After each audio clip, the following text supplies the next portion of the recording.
ঝাড়গ্রাম শহর থেকে ৬৫ কিলোমিটার দূরে অবস্থিত হলো এই কাঁকড়াঝোড়। পাহাড়, নদী, ঝর্ণা সব কিছু মিলিয়ে কিন্তু এই কাঁকড়াঝোড়ে ছোট্ট একটি গ্রাম। আর সেই গ্রামে আজকে আপনাদের একটি হোমস্টে রিভিউ করে দেখাবো, যেটা কাঁকড়াঝোড়ের সবথেকে প্রথম হোমস্টে, মাহাতো হোমস্টে। নমস্কার বন্ধুরা, আমি এখন রয়েছি কাঁকড়াঝোড়ে, পশ্চিম মেদিনীপুর জেলার কাঁকড়াঝোড়ে, যেখানে আজকে আপনাদের রিভিউ করে দেখাবো মাহাতো হোমস্টে। এই কাঁকড়াঝোড়ে কিন্তু বেশ কিছু হোমস্টে রয়েছে, গেস্ট হাউস রয়েছে, তার মধ্যে কিন্তু এই মাহাতো হোমস্টে সব থেকে বেশি পুরনো। এই হলো হোমস্টে, দেখুন এই সোজা রাস্তা চলে গেছে আমঝর্ণার দিকে, যার ভিডিও আমি দেখিয়েছিলাম। এখান থেকে 5 থেকে 7 কিলোমিটার দূর রয়েছে, আর ওটাই কিন্তু বাংলার শেষ গ্রাম। আজকে আপনাদের দেখাবো মাহাতো হোমস্টে।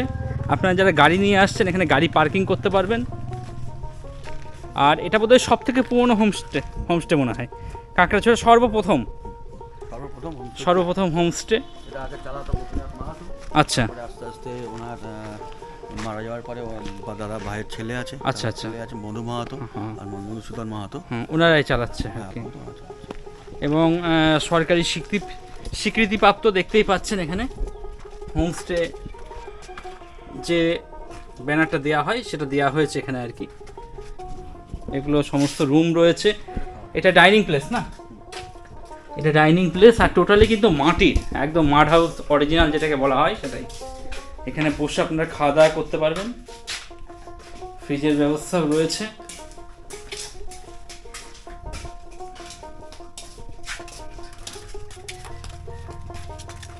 আর এগুলো সমস্ত রুম বোধহয় এদিকে আছে না। চলুন একটা রুম দেখে আসি মাহাতো হোমস্টে। আর সিঁড়ি দিয়ে উঠছি, এটা কিন্তু সম্পূর্ণ মাটির তৈরি, দেখুন মাটির দোতলা বাড়ি। আচ্ছা, চলে এসছি মাটির দোতলা বাড়িতে, একদম ফার্স্ট ফ্লোরে। বাহ, এই যে রুম আছে, এটাতে কতজন থাকতে পারবে দাদা? 5-6 জন আরামসে। দেখতেই পাচ্ছেন বন্ধুরা, সুন্দর পরিষ্কার পরিচ্ছন্ন। জানলা দিয়ে বাইরে এরকম একটা ভিউ রয়েছে, দূরে পাহাড়গুলো একটু দেখা যাচ্ছে। পাশে ওয়াশরুম রয়েছে। বাহ, সুন্দর। মাটির বাড়িতেও যে ওয়াশরুম এরকম থাকতে পারে, সেটা এখানে না আসলে হয়তো জানতে পারতাম না। ভালো লাগলো বেশ বিষয়টা, পরিষ্কার পরিচ্ছন্ন। তাছাড়া গরমের দিনে ফ্যানের ব্যবস্থাও রয়েছে।